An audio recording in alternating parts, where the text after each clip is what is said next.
Hindi sabihin na kung wala ka ng purnada ka na. It's not that. But kung wala ka, maghintay ka, and we will come up. Alam ko, sigurado. Total, sabi nga, hindi tayo maubusan ng pera, mag-utang tayo na mag-utang, para mag-utang, ipagbili natin lahat, hanggang maubos. Tapos punta na tayo lahat sa Amerika. Alam mo bakit ko sinabi yan? Alam mo, I'd like to address may pinapatamaan ako. Ang Pilipino mismo. Pati yung mga countries that traditionally have been lukewarm or refusing to understand or causing problems for other nations, Amerika. Ngayon, ganito ang problema namin. America is part of the problem of the Filipinos now. Kasi sa karaming tinamaan sa kanila, marami ng patay, baski sino na lang nang nanawagan sila, basta yung nurse, mga nurse, sige, punta kayo sa embassy, i-process nila ang visa. One day, kinabukasan, lipat ka na. So, yung tayo naman, ang task force ganito,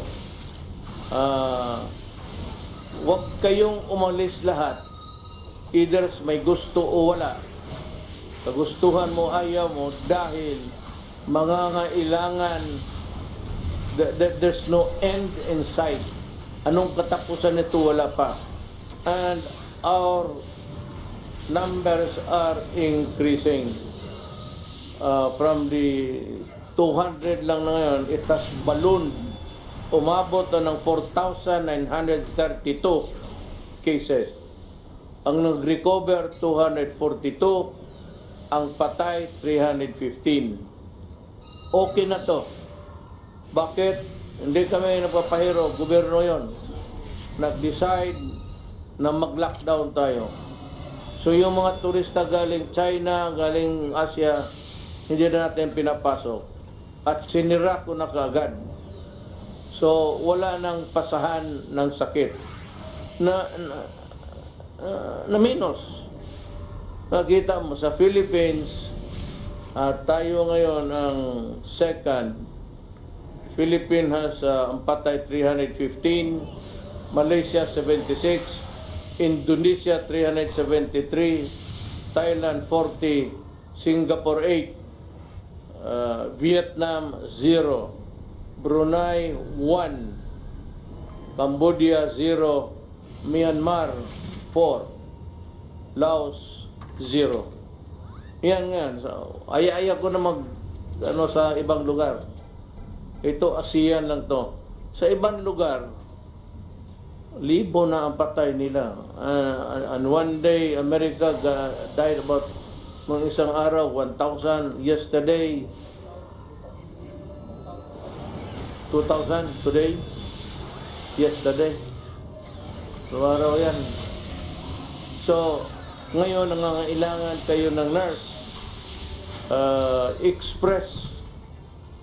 Kami naman dito nakakabuhan kasi wala kaming pangbigay kasing laki. So, ang mga nurse natin, naintindihan ko yan eh. Self-preservation yan. So, kailangan magtrabaho sila. May trabaho ngayon sa Amerika. Di pupuntahan sila. Ang problema itong Amerikano. You could have relied on your own human resource. Ibig sabihin, dapat kayo umasa sana sa sariling mga tao ninyo. Ngayon, kinakaltasan mo ang Pilipinas. Pagdating ng panahon magkulang, sorry na lang tayo.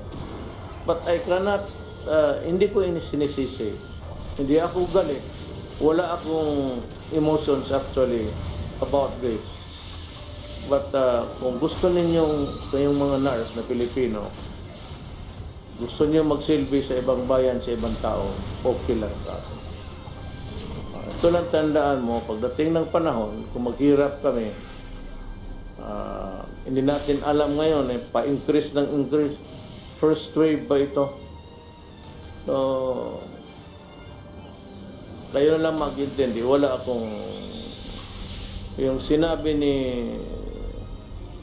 Teddy Boy na hindi natin mapigilan ang pag-alis ng mga Pilipino to honor yung kontrata, kasi may kontrata na impairment of obligation of contracts at saka yung the right to travel.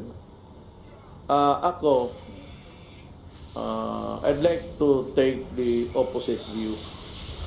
That itong ganito, sa ordinary times, talagang hindi kayo mapigilan. At walang makasabi sa inyo, umalis kayo, o huwag kayong umalis, tanggap kayo, magpirma ka ng kontrata. Pero alam mo, during an emergency, yung sa ibang bansa, gaya ng China, pag sinabi ng China, para. Pag sinabi ng China, bukas. Ngayon yung Yubi, saan nanggaling doon yung itong corona, naka-lockdown. Ngayon open na sila. Open ang airport. Kasi nung sinabi ng authority ni Xi Jinping, stay home for 59 days, naputol nila ang... Wala talagang lumalabas ni isa. Eh, alam mo naman sa China, delikado ka doon. Pag sinabing ganon ka, pag hindi, diyan ka sa... alam mo na, it's a communist regime. I'm not trying to say that it's not a democracy. It is a communist regime at it demands total obedience. Hindi ka pwede doon magsabi, hindi. Uli ka. Dito hindi ko magawala yan kasi demokrasya, papasok ang human rights, nandiyan sila Jokno, mas marunong sa mga human rights sa mga left. Ganito na Sarate, daldal ng intelligence fund na wala hangin. We will start giving the aid to those who are not in the list. DSWD, and again, mag-pinch hit ang DILG to help in the, or you divide the territory, yung iba, DILG, yung iba, DSWD, yung mga tao na hindi nasali sa listahan. Gagastos tayo para sa Pilipino. I said, we will borrow, we will sell,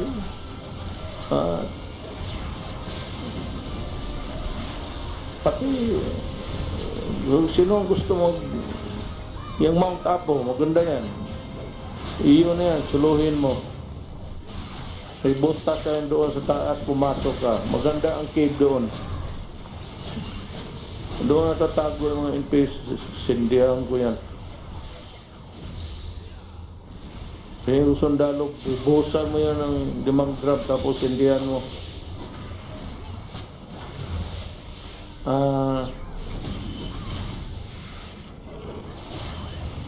Ika nga, sabi dito, you cannot flog a dead horse. It meaning, paano mo papakainin yung kabayo kung patay na. So, hindi o kayo kabayo. Just an analogy. Yung low income, that is the promise of this government that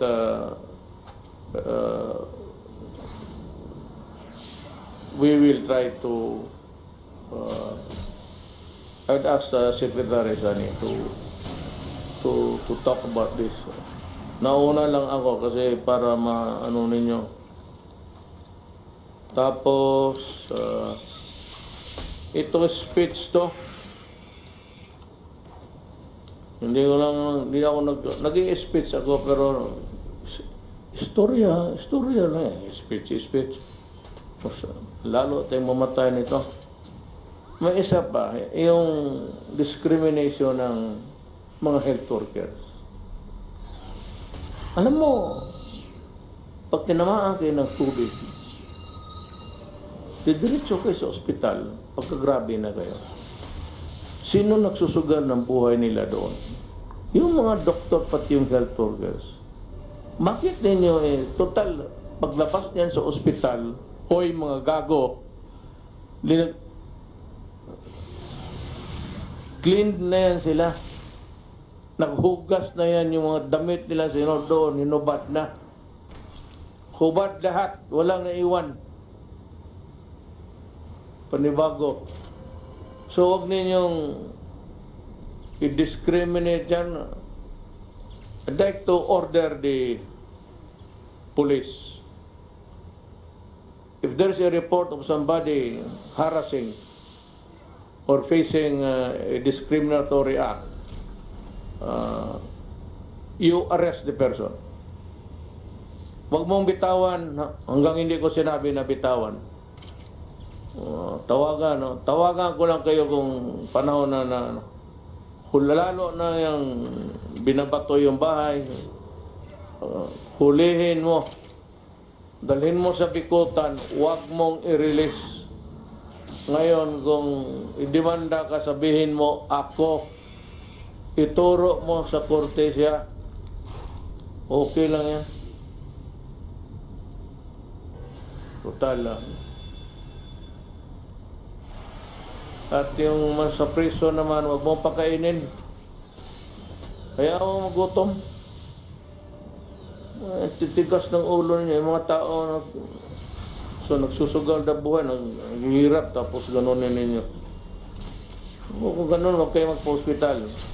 At kayo naman mga health workers, kung nakita ninyo yung tao nagbato ng bahay ninyo, nandoon sa ospital ninyo, alam mo na. Alam mo na kung anong gawin mo.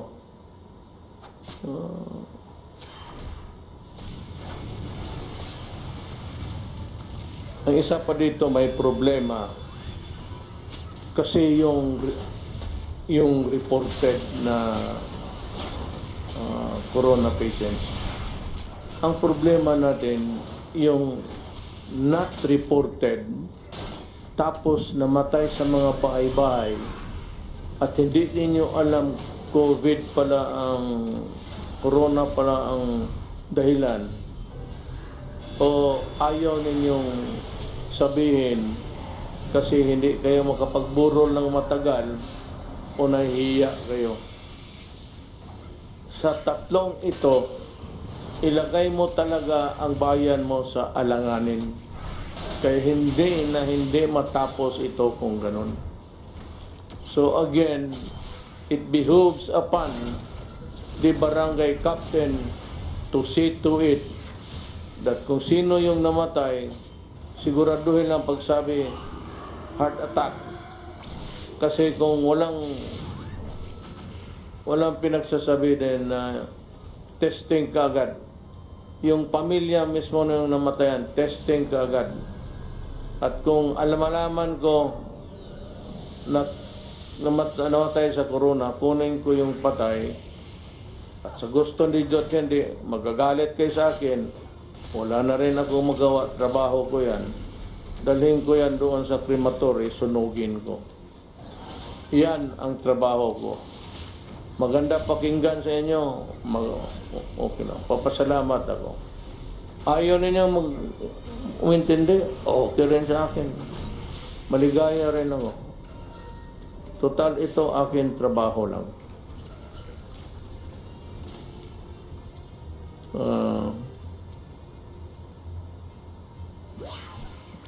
Yan may siyang cruelty. Not at this time. We need to treat the sick. We have to feed our people. And we need the frontliner, nurses, doctor, health workers na kapagtrabaho na may kooperasyon sa inyo.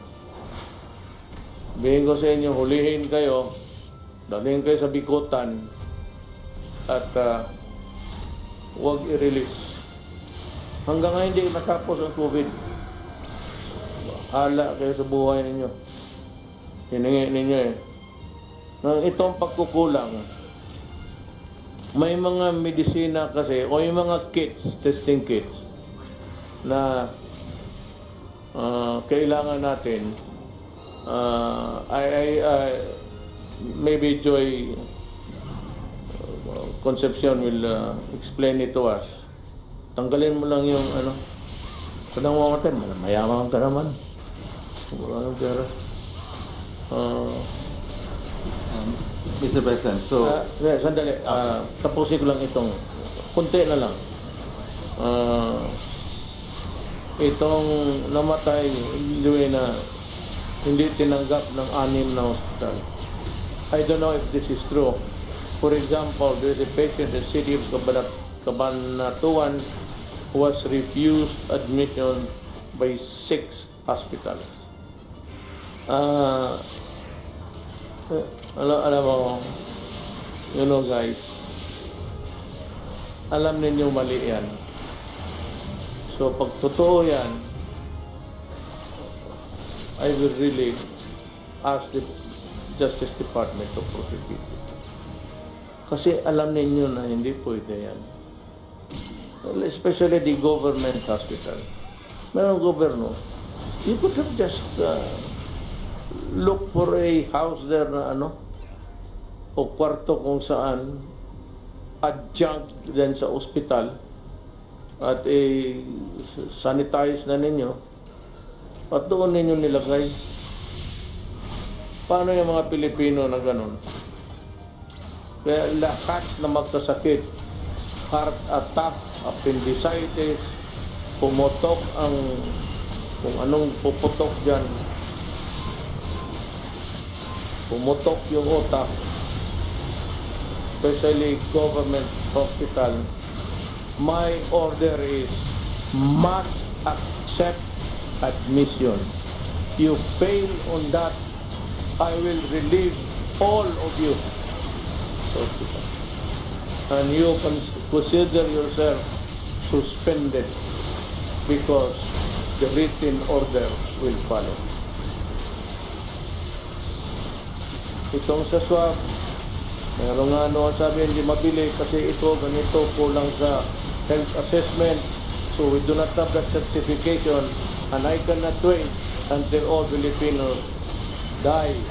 Sabi nila, hindi daw. And there are some objections ng mga immune doctors. Look, if you have a better way of dealing with the problem, tell us. Please. Kung kayong mga left, may mabuti kayong paraan, sige, kayo dito. Sabihan ninyo itong mga trabahante, sila Jean Galvez, Sonny Dominguez, and we will accommodate you and do exactly what you would advise us to do. But if you do not have a better way of dealing with this problem, then I said, kindly step aside and keep quiet.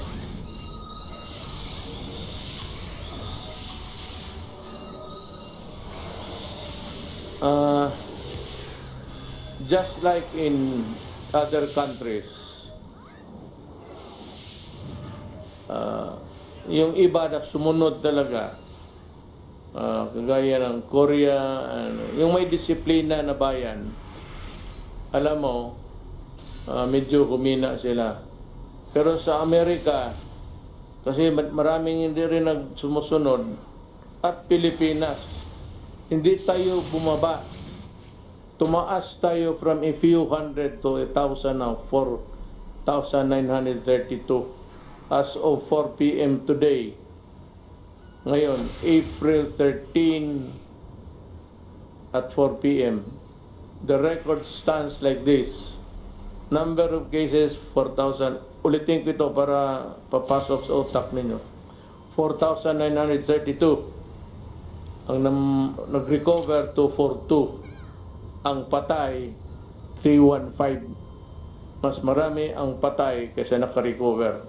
At yung recover na yan, It's not a recovery of 1 day, 2 days.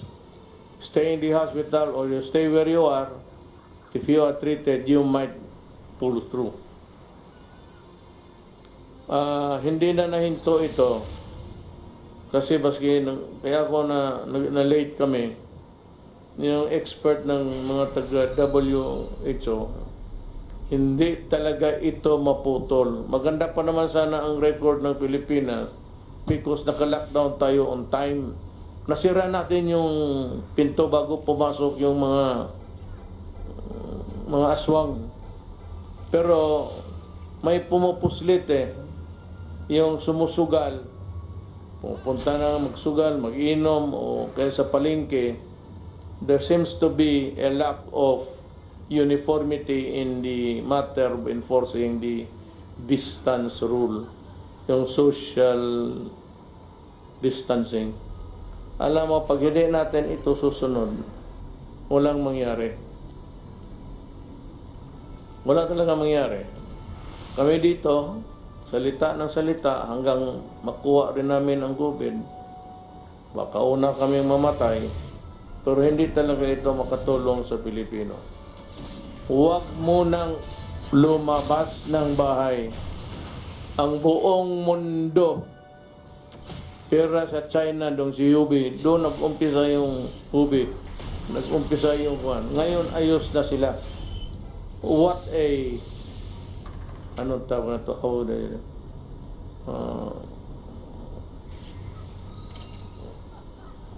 Napaka-ano na, what an irony. Galing sila sa kanila, tapos sila ang nauna nag-open, okay na sila. Ganito yan, ha? Patapos na ako, tapos, Joy, itong epidemic or pandemic, hindi ito natapos na sabihin mo yung nasa ospital, yung ginagamot ngayon, yun yung first wave. May second wave ito. Yung mga tao nung kakakahawa lang o noon sipon pa lang, tapos ginagamot na itong nauna, yung iba namatay, yung iba na lumusot, yung iba hindi pa masyado, yan ang second wave. Tapos kung naubos na yan, meron pa talagang third wave. Ganito na lang, para maintindihan ninyo. Kung ako ang nagbibenta ng mangga, ang order ko sa mga supplier ko, bigyan mo ako ng hinog ready to eat, ready for serving. Tapos, bigyan mo rin ako yung hindi masyado hinog, yung green, yellow. Kasi pag natapos na ito, itong mga hinog na to, within 2-3 days, mahinog na rin ito, yun ang ipapasok, yun ang second. Ang third, yun yung mangga na talagang green pa. Wala pang yellow, walang kulay pa. Ito yung third wave. Pag nabinta mo na itong second wave, ito yung third. Ganon ang epidemic. Habang namamatay yung unang tinamaan, ospital o bahay, yung iba na nahawa lang, bago lang, yun sila ang second wave. Tapos yung third wave, yung panghuli. Pero paliit na yan. Yan ang ibig sabihin kung bakit kayo i-maintain ninyo ang social distancing or the distant rule. Ngayon, ang mga mayo nito, noong una kong nakita sa palengke, may tigabantay, tapos parang, sige, ikaw ang sunod. Parang sa bangko. Tapos nakapilaw, ikaw naman. Pagpasok sa palengke, ang gawain ninyo dito, bili kayo ng trapal, mainit yan. Pero, you might want to use another material that is not, that is heat absorbent. palinyahin talaga ninyo. Kayong mga mayors, huwag kayong maglaro. Kasi ang ayaw ninyo mag-social distancing, mapipilitan ako puntahan kita at arestuhin kita. Ayaw ko mag-aresto ng mayor. So huwag ka magsabi, hindi, mayroon kaming batas sunod. Sa panahon na ito, ang batas isa lang. Ang batas ng DOH as implemented by Lorenzana Anyo Galvez, pati itong yan silang tatlo. Yun yung batas ngayon. Ngayon, kung salubungin mo yan, mapipilitan akong puntahan ka at sabihin ko sa inyo, anong klase ka? Mayroon ng binibigay na instruction. Yung iyong point of view o sarili mong paniwala, taguin mo lang yan. Punta ka doon sa pasok sa kwarto mo, kunin mo lahat sa bulsa mo yung iyong opinion, ilagay mo sa drawer mo, tapos sundin mo lang ang gobyerno. Okay tayo dyan? Mayor, Governor, ako, I am your public servant. Kayong mga mayor, bata-bata lang ninyo ako. Utusan ninyo ako kung anong gusto ninyo. Basta makapabuti sa bayan, gagawin ko. Huwag kayong mag-alala, hindi na ako politiko. Mula rin akong silbi na pag-retire ko, wala na akong gawin eh. Nandiyan na lang ako sa bahay, hindi na ako makalakad. Kasi maglakad ako, magsabi si Hanelir, oh, saan ka? Wala ka namang appointment, bakit ka labas ng labas? Siguro may hindi ka talaga nagkamali. Pero hindi ka naman makalabas. Away lang. Huwayin ka ng anak mo babae, magsumbong eh. Alam yung dada mo gusto na ay pagpumurma na yung anak mo, wala na. So, huwag ninyo ready to ready to go. At sana hindi ako magpapakulong. Pero ito tatandaan ninyo, Pilipino, ayaw ko talagang kulungin kita. Baski ako dito, kinulong ako. Mabuti kayo wala kayong gwardya. Akala ba maniwala itong gwardya ko? Sabihin ko yan sila, minsan pagalitan mo, pati mga anak ko. Ang sagot sa amin, sir, at trabaho namin, hindi ikaw. Batas eh. Sinusunod lang namin ay yung inuutos ng batas sa amin. Eh, kung ikaw gusto mo pagkamatay, hawakan ka talaga namin. Pero pag naasar kami, itutulak ka talaga namin sa Pasig. Kaya gano'n, meron ng I cannot mention the pharmaceuticals, the giants. Pero meron ako nakapaggumawa ng antibody. Yung antibody na hindi galing sa tao. Yung kasing yung antibody na mag-fight ang ang sarili mong antibodies tapos ma-overwhelm mo yung kalaban. Yan, gawa ng katawan mo. Mukhang ito sa basa ko, wala akong ginawa, hindi magbasa, magkinig, inutusan ko sila, di ba na marunong ng hanggang pindot-pindot lang ako. Meron ng medisina, antibody ang isang giant pharmaceuticals. Tapos naghahabulan sila. Sabi, by May, baka they would start to market it. Pabili na nila. Ang problema, sabi nga we are on the last ladder. Ang muna niyan yung mga mayaman na, kasi marami yan, kailangan. So as fast as they can really manufacture or farm out the product, just retain the copyright para magtulungan sila. Kung meron na yan, tapos makita ko na ginagamit ng tao, ililift ko. Total, kung makasakit kayo, may antibodies naman tayo mabili. Ngayon, kung wala kang mabili, problema mo na yan. Kasi tapos na yung, I will lift the quarantine. Ngayon, paglabas ninyo, ganun pa man, I would still insist. Kasi sabi ng mga scientists dito, kinig ako. Hindi yung scientist sa TV yung sasalita na persona. Sekreto, ganun pa man.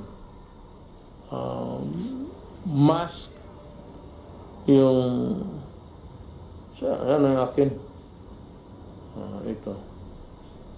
Ganito.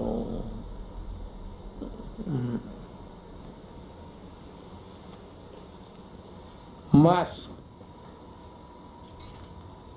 alcohol, pati maghugas. Hindi na yung sabon, yung sabon na ordinaryo.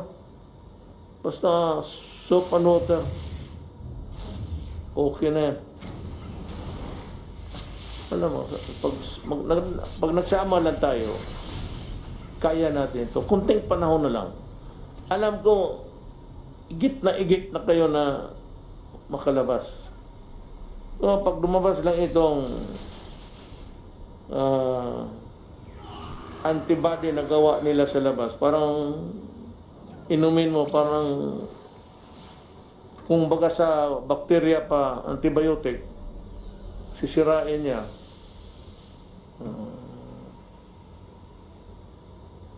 Kasi itong wag na.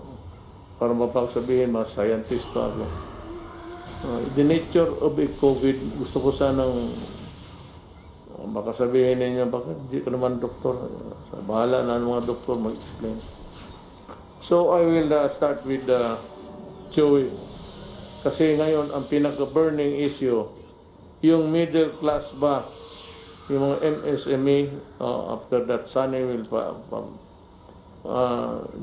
Joey, mauna ka, then Sunny will give his piece of... Mr. President, mukhang kayo lang man ang dalawa ang ano na dito.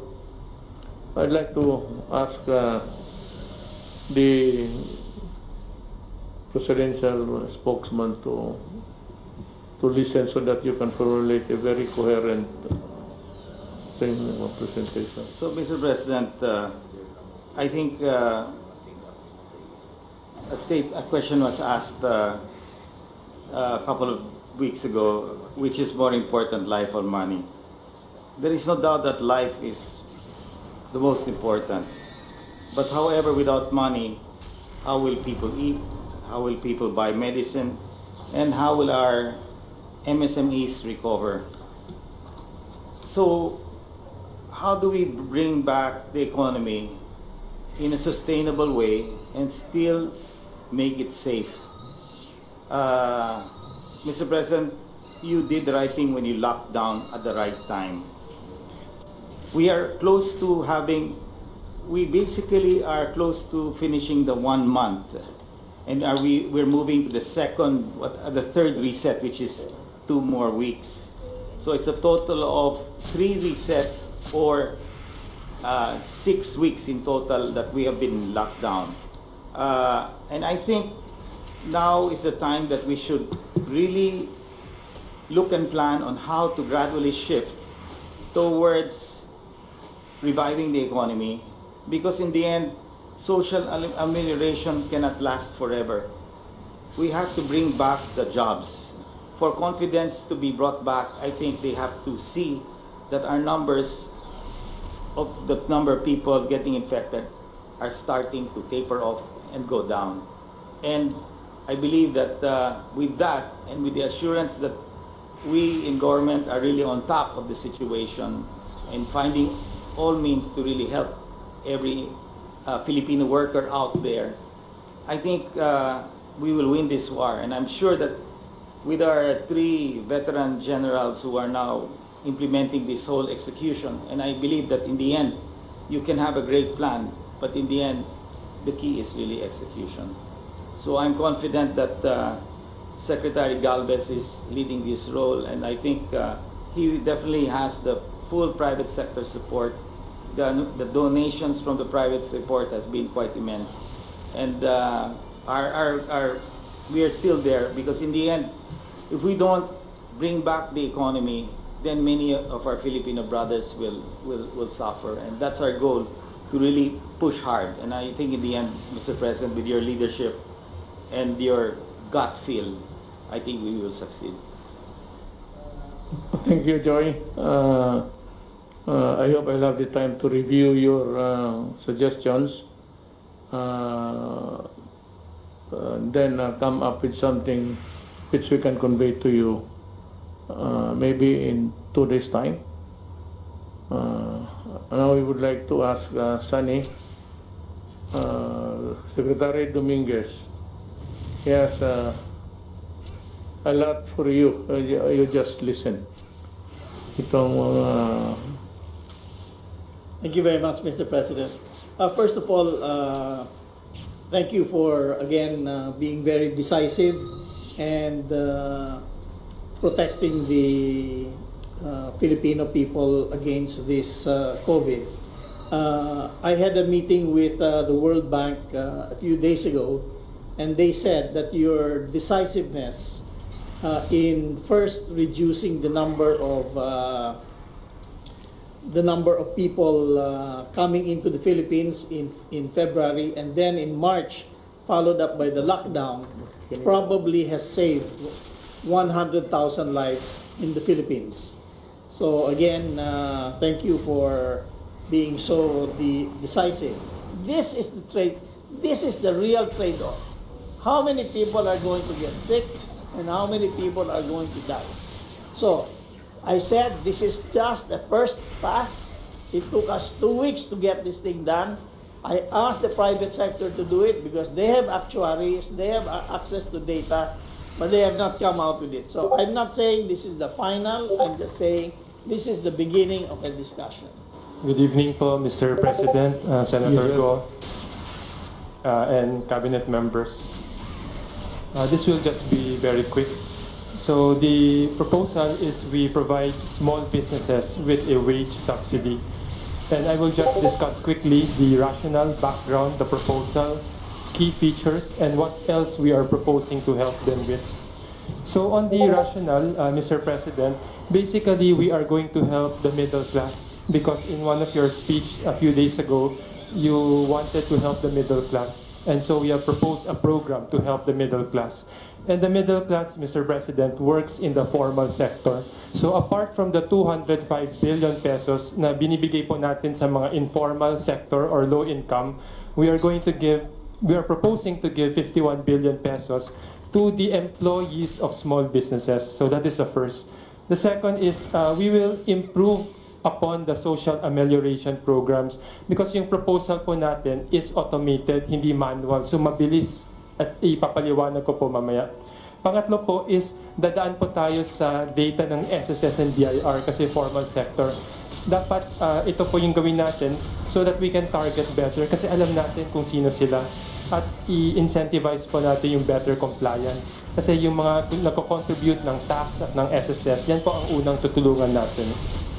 On the background, from March 15 to April 30, we placed Luzon in an enhanced community quarantine, and the rest of Visayas and Mindanao actually followed in various forms.